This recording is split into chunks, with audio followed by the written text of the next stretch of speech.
Evangelho de Lucas, capítulo 18, versículo a partir do 9. A parábola do fariseu e do publicano. E disse também esta parábola a uns que confiavam em si mesmo, crendo que eram justos e desprezavam os outros. 2 homens subiram ao templo a orar, um fariseu e o outro publicano. O fariseu, estando em pé, orava consigo desta maneira: ó Deus, graças te dou, porque não sou como os demais homens, roubadores, injustos e adúlteros, nem ainda como este publicano. Jejuo 2 vezes na semana e dou os dízimos de tudo quanto possuo. O publicano, porém, estando em pé, de longe, nem ainda queria levantar os olhos aos céus, mas batia no peito, dizendo: ó Deus, tem misericórdia de mim, pecador. Digo-vos que este desceu justificado para a sua casa, e não aquele, porque qualquer que a si mesmo se humilhar, será exaltado. E que mesmo se exalta, será humilhado, e qualquer que a si mesmo se humilha, será exaltado. Querido e eterno Deus, concede-nos nesta noite, Pai, entendimento, sabedoria e capacidade para entender a Tua palavra, para compreender aquilo que o Senhor tem a falar nos nossos corações nesta noite, meu Deus. Em nome de Jesus.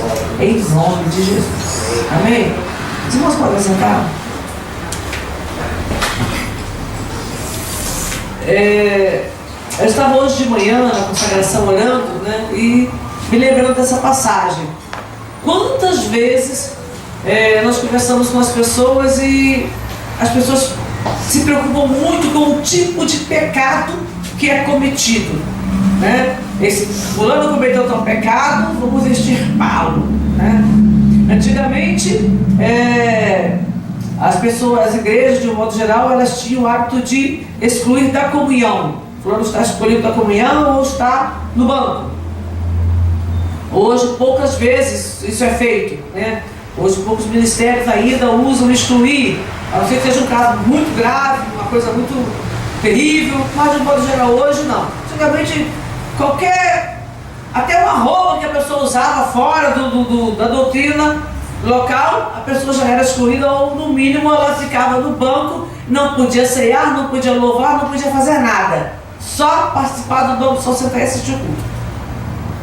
Isso mudou um pouco. Mudaram os valores bíblicos? Não. Mudou a forma das pessoas excluírem, só isso.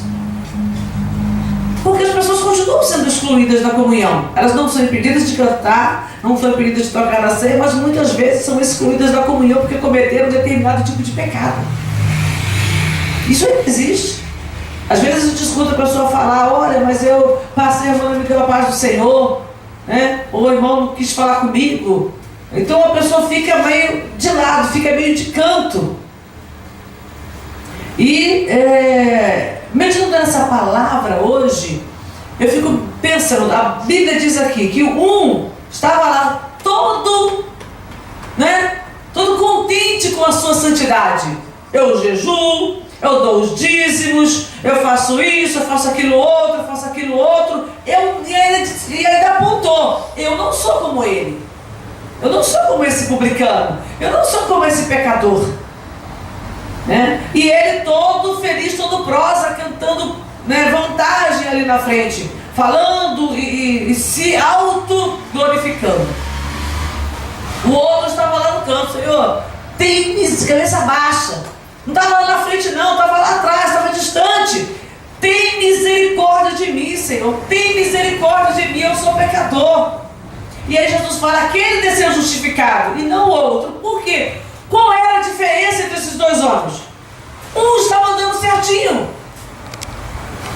estava fazendo tudo direitinho, dava dízimo, participava lá das atividades que tivesse, ele fazia tudo que a lei mandava. O outro não, o outro ainda não tinha chegado nesse nível, o outro ainda estava começando ali, reconhecendo o seu pecado. Mas diante do Senhor ele foi justificado. Por quê? Será que Deus não leva em conta aquilo que nós estamos fazendo? Eu estou jejuando, eu estou orando, eu estou buscando. Será que Deus não leva em conta? E muitas vezes eu escuto essa pergunta: pastora, mas eu estou fazendo tudo direitinho, pastora. Eu estou orando, estou jejuando, eu sou fiel no dízimo, eu sou fiel nas minhas ofertas. Eu não estou em adultério, eu não estou em prostituição, eu não estou em fornicação, eu não estou fazendo errado, pastora. Por que a minha vida está errada? Por que ainda não está dando certo as coisas? E aí, eu comparando um com o outro, abre aí em Salmos, vamos ver qual é a diferença. Salmo 34, versículo 8. Por que um foi justificado e o outro não foi?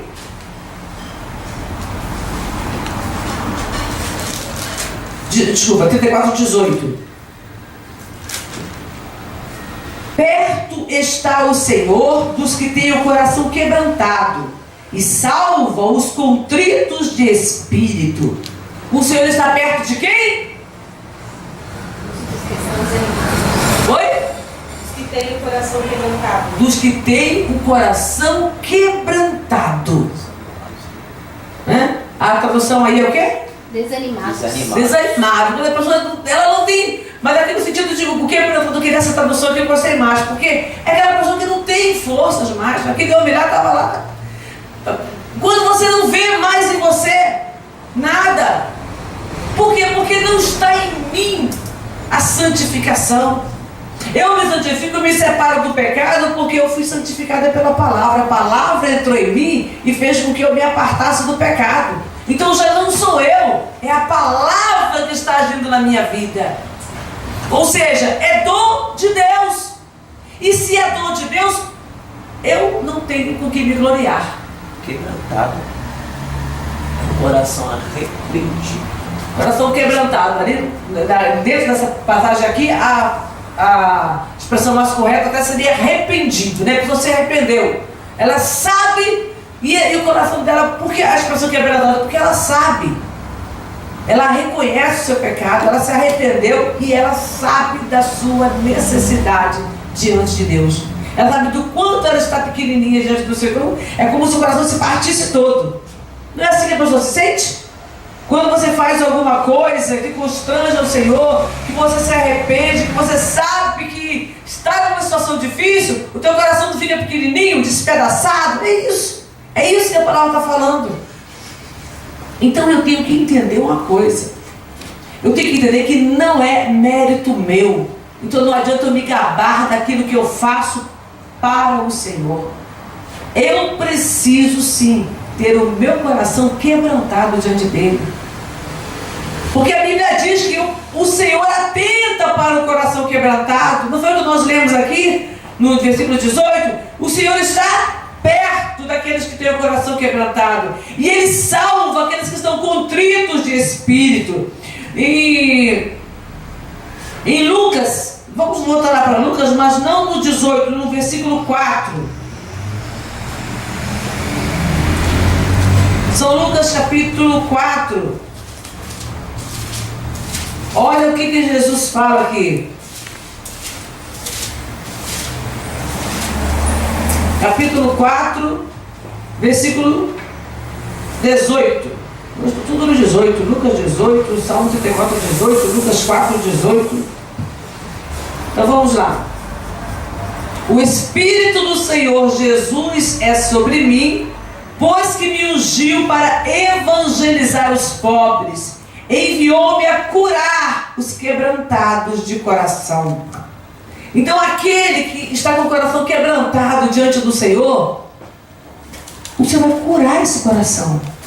O Senhor vai fazer uma obra nesse coração para que essa pessoa se chegue diante do Senhor, para que ela se sinta em paz diante de Deus, porque quando o coração está quebrantado, você não tem paz, você está inquieto. Há um desassossego dentro da gente. E aí, Jesus Cristo foi enviado para isso, para curar. Para olhar, para atentar para a nossa necessidade e para nos curar. Glória a Deus por isso.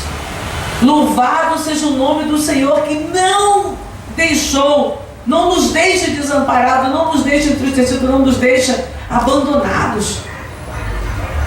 Não é o que nos... muitas vezes a pessoa peca e não se arrepende, peca e não se volta para Deus, e não busca o Senhor, e acha que está tudo bem. Então o pecado a gente peca todo dia, né? Há algumas correntes que entendem que a pessoa é salva uma vez, salva para sempre, que a pessoa não vai mais cometer nenhum pecado. Pecado é toda desobediência a Deus, então você não mais comete pecado, né?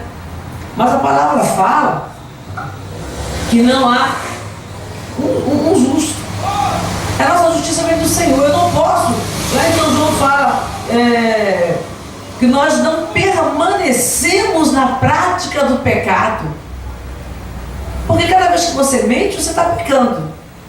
Cada vez que você deseja o mal do teu irmão, você está pecando.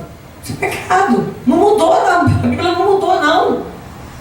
Agora, eu não vou permanecer. Eu posso até errar, até me entristecer, mas eu não vou permanecer na prática do pecado. Então, quando eu erro, o meu coração se quebranta. Porque eu me entristeço diante do Senhor por tê-lo entristecido. Quebrantamento é isso. É quando você se entristece pelo teu pecado, por ter entristecido o Espírito de Deus. E aí o Senhor olha, e o Senhor contempla.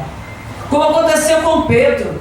Pedro, depois de ter negado que conhecia Jesus, e vai dizer que isso não é pecado. A palavra fala que aquele que me negar diante dos homens, eu negarei diante de meu Pai que está nos céus. Jesus já tinha falado essa palavra e Pedro negou Jesus.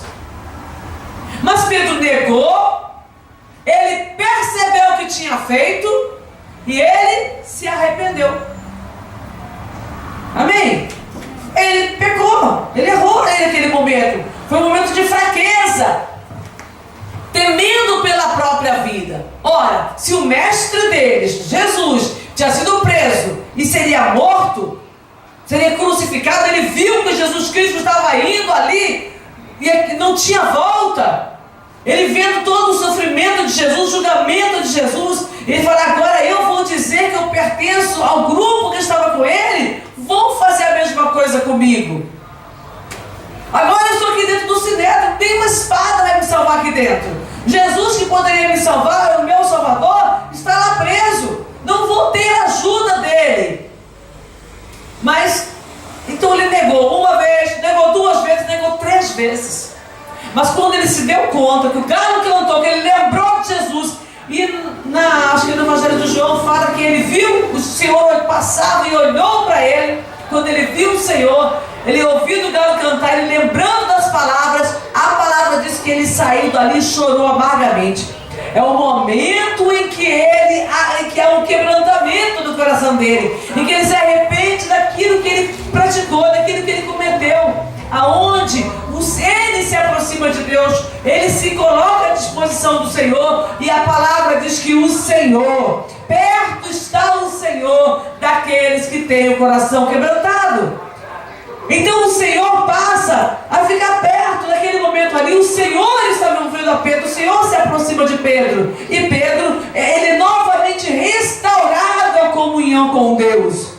Então você errar no momento de fraqueza e não ter o desejo de permanecer na prática do pecado, aí está a sua bênção, aí está a sua graça, aí está a misericórdia de Deus na tua vida, porque você não permaneceu, você não tem prazer no pecado. Nós não podemos ter prazer no pecado, não podemos nos alegrar em pecar, em entristecer o coração de Deus. Quando eu erro, quando eu peco, quando eu entristeço o coração de Deus, mas eu me arrependo, mas eu mudo a minha atitude, mas eu tomo uma posição diferente, eu saio daquele estado de pecado, é porque o Espírito Santo de Deus agiu na minha vida. Porque não há arrependimento sem o agir do Espírito de Deus. Eu preciso entender isso. Quando eu me arrependo do meu pecado, é porque o Espírito Santo de Deus está agindo na minha vida. E se eu dou lugar ao Espírito de Deus, se eu mudo a minha atitude, se eu abandono a prática do pecado, então o agir de Deus se completa. E aí eu sou justificada diante do Senhor, porque eu me arrependi, eu vou para os pés do Senhor. E o Senhor atenta para isso, e Ele se alegra com isso. Então permita que o Senhor se alegre na tua vida. Permita que o Senhor se alegre com você. Amém? Amém. Lá em São João 17:17.